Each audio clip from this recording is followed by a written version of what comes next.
Hola, buenas tardes everybody. So I am here in beautiful Puerto Vallarta, Mexico. And I'm here on a beach. This is the Malecon, the big tourist area, is actually way over there. You can see all the resorts and everything. There's also a nicer area over there, kind of by the airport. That's where the airport is. But I'm right in the middle of all that. So I'm kind of on it's not a private beach, but there's really only one way to access this part of the beach. And there's a little access port back there. I believe that's the Sheraton Hotel. So the reason I'm making this video is I actually wanted to talk about money for a little bit. So when you come to Mexico, if you do come to Mexico, especially here in Puerto Vallarta, and basically anywhere in Mexico, you're going to notice that the bills are a lot bigger than the United States bills. You're going to have things like a $200 bill, or a 200 peso bill, or I even have a 500 in here. I don't know if you can see that. I got a 500 peso bill in here too. But the reason for that is because back in 1994, well, I believe it was December 1994. I'm not a history major, I'm not a history buff or anything like that. But back in 1994, the central bank, well, Mexico's having a lot of political problems. And the central bank ended up printing a lot of money. I guess they were having a political uprising, and I believe they had an assassination or an attempted assassination of the president. I forget. But basically they had something called Mexican peso crisis. And the Mexican peso crisis led to the central bank printing a ton of currency. And that's why you see these bills like the 500, the 200, the 100. Well, you have a $100 bill in the United States as well, but as you can see, the purchasing power has gone way, way down here in Mexico as compared to the United States.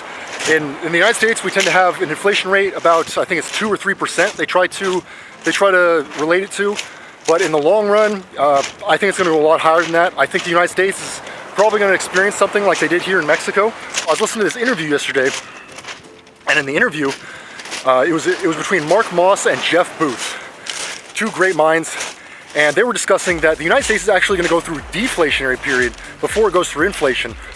And Jeff Booth was actually talking about this. He says the world naturally, humans naturally run on a deflationary system because we're always inventing new ways, new technologies, and new ways of making things cheaper and more efficient. And so we naturally go through a deflationary period.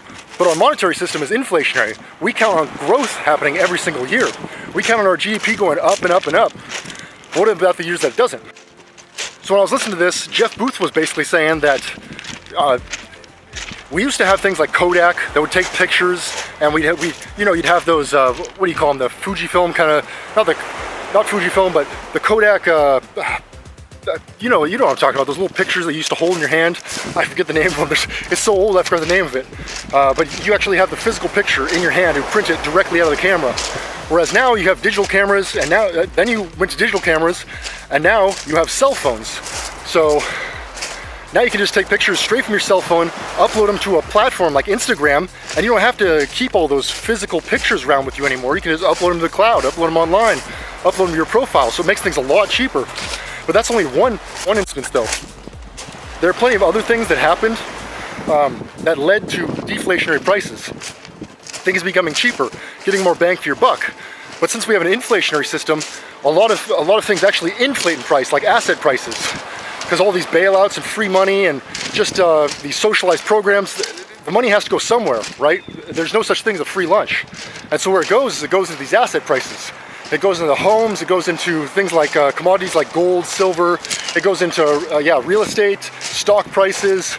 Basically everything that's an asset will rise because of our inflationary system. So a lot of people right now, you're going to be seeing, they're trying to hedge this inflation, they're trying to hedge for inflation, and so they're buying gold, they're buying silver, and truth be told, full disclaimer, I have a little bit of gold and silver, but not much. It's not a huge part of my portfolio. It's a very small percentage. I prefer dividend growth stocks. And the reason I prefer dividend growth stocks is because there is no refund on dividends. See, your stock price, if there is inflation or deflationary period, your stock price will be cut at any point in time. But if you're getting paid those dividends, you get to keep those dividends. So even if your stock price gets cut, those companies, they may struggle in the short while, but over the long term, I think the companies that make great products and some of these companies like Johnson & Johnson, Coca-Cola, Pepsi, these companies print money. Microsoft, Apple, these companies print money. And so if you buy stock in their company, then they're just going to keep paying you out these dividends year after year after year. I don't see that stopping anytime soon. Now, I may be wrong. This is a complete guess. Nobody knows what the future holds. But I like putting my bet in stocks and not cash, not gold. I mean, you know, you got to have a little bit of both, but I prefer dividend growth stocks. And the main reason I prefer stocks in general is because even if there is an inflationary period, then these companies will have to raise their prices in order to make a profit. And so what happens in that case? Then what happens is the shareholders, their share price increases. Well, it doesn't increase, but they're still getting profits based off the dividends, because these companies, in order to make a profit, in order to sell their products, they just have to increase their prices. They just have to sell a bottle of Coke instead for $1, now they're selling it for $2, right? And so it's the consumer that really pays. It's not the stockholder, it's not the shareholders. The real victim in this scenario is actually the consumer, because the consumer is the one their purchasing power is actually decreased due to all this inflation. Whereas in a deflationary system, your purchasing power will actually increase, because say a Coke costs $1 today, well, it actually costs 90 cents in the future, say, because the money is worth more in a deflationary system than it would be in an inflationary system. I hope that makes sense. Another thing that Jeff was saying was, he was saying that you're actually going to see massive job losses. You're not going to see job gains, job creations, and that's the natural system. Because what happens is when technology will actually take over jobs throughout time, and people think that's a bad thing, but that's a good thing. When technology takes over jobs, it means humans have to do less work, and your time is freed up. Because after all, what's your most valuable resource, right? What would you rather be doing right now? Would you rather be doing whatever you're doing, working? I don't know what you're doing right now. Or would you rather be on a beach like this, making some random YouTube video for all of you to watch? I don't know about you guys, but time is your most valuable asset. Money's a valuable asset, but money only buys you more time. And what all these technological innovations do is they increase your time. You have more free time. You have more free time to do the things you like, because things are being produced, things you need, things you want, things you like, are being produced more efficiently in higher quantities, and they're becoming cheaper and cheaper because they're being produced more and more efficiently as the technology grows. And so a lot of people, like back in the day, they had people called the Luddites, back in, I believe it was Great Britain, and the Luddites were afraid of technology, and so they'd go around to factories and they destroy factories, and they destroy all these machines and technology that was actually making things for the people. But what they didn't realize is these machines, this technology was actually making stuff that would make their lives easier. It would make their lives easier, it would make production more efficient, it would make them just have more free time in general, more time they could spend with their family, more time they could spend on a beautiful beach like this, more time they could spend anywhere, anytime, doing anything they want. I am so jealous. I am so gonna do this one day. So jealous. That is awesome. That looks like so much fun. Oh yeah. Yeah, it's about tourist season here. Let me zoom out. Look how fast this guy's going. Look at that. He is hauling. That must be like, he must be going at least 40 miles an hour there. But what Jeff Booth was basically alluding to in the very end was, if we have an inflationary system, but naturally humans are deflationary, at some point two paths are going to cross. And when they do cross, there's going to be a giant bubble, and that bubble's going to pop. And his prediction is that there's probably going to be some kind of new monetary system that takes place in the very end because of this collapse. It's going to be deflation first. I forget the exact steps he said. You'll have to watch the interview. I'll put a link down to the interview in the description below. But basically he goes, the first step is going to be deflationary, and the second step, I believe he said, is the governments are going to react to this, and they're just going to start printing money.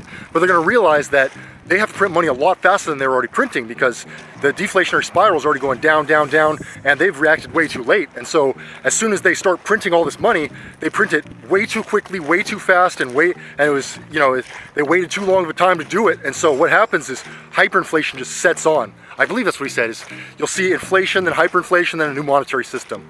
But kind of interesting to me that we'll actually go through a deflationary period first. Oh, sweet. I'm going to flip the camera around again. Not only do we have jet skis, but we also got a paraglider, so I'm going to show you the paraglider real quick. All right, he's pretty far away and he's kind of hard to see, but paragliding, pretty sweet. Yeah, the beach life is pretty awesome. I do like living by a beach. Sure beats living in Missouri. However, the United States still has, but in the United States, we still have the reserve currency, and so our currency is still very, very strong. Our fiat currency is still pretty strong around the globe. And so if you come here to a place like Mexico, you'll be amazed at how far your purchasing power goes. So I walked by a haircut. I need a haircut pretty soon, and I just walked by a barber shop. and I actually might go back there today, but it was 200 pesos for a haircut. Now in America, I've been living in a very cheap area, a low cost of living area, which is Tucson, Arizona. But I was still paying 20 bucks for a haircut and then tipping, you know, your typical 20% tip or whatever. So in the end, it's like, I don't know, 25, 27 bucks or something like that. So you're paying about 30 bucks for your typical haircut. I remember back in the day, I used to pay 10 bucks for a haircut and it was, you know, just as fine. Well, here in Mexico, it's 200 pesos, which is currently it's a little under $10. So you can get a haircut here for under 10 bucks, and this is, I'm talking right on the Malecon, right on the tourist area. I'm sure it's even cheaper if you go into the actual, the hills up there where I live. But here on the Malecon, pretty cheap haircuts, pretty cheap almost everything. I mean, you can buy a burrito for 80, 90 pesos and you'll have everything in it. You'll have guac, you'll have beans, you'll have rice. It'll come a full meal basically, and you'll pay 80, 90 pesos, and 80 pesos is just for the peso conversion, just basically convert pesos.